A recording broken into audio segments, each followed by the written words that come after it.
ভয়াবহ ভূমিকম্পে কাঁপল দেশ। রাজধানী সহ 3 জেলায় ভবন ও দেয়াল ধসে 7 জন নিহত। হাসপাতালে আহতদের ভিড়। অনেকটা ভয় পাইছি বলতে লিফটের মতন আপ ডাউন করতেছে। হঠাৎ করে দেখলাম অপারেশন থিয়েটারের সবকিছু জিনিস কেঁপে উঠলো। লাস্টে যে একটা কাপারি দিছে, ওই কাপারির যে দেওয়াল ভেঙা যেমন একটা বম বাস্ট হয়েছে এমন একটা শব্দ হয়েছে। 7 তলা থেকে নেমে আসে নিচে, তো নিচে নামার পর আমার বন্ধুরা আমাকে এখানেই আসে। নরসিংদীর পলাশে জমিতে বড় ধরনের ফাটল।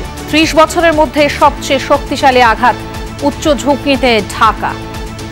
5 মাত্রার ভূমিকম্পকে সাধারণত আমরা তুলনা করি হিরোশিমা এবং নাগাসাকিতে যে বোমাটা ফেলা হয়েছিল সেই বোমার শক্তির সমান।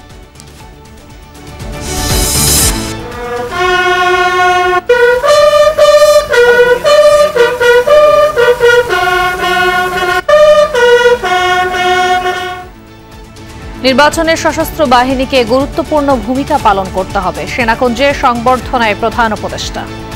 বাংলাদেশের গণতান্ত্রিক উত্তরণে আসন্ন নির্বাচন একটি গুরুত্বপূর্ণ অধ্যায় হিসেবে বিবেচিত হবে। এর আয়োজনে সশস্ত্র বাহিনীর সদস্যগণ দক্ষতা ও পেশাদারিত্বের সাথে এই মহান দায়িত্ব পালন করবে।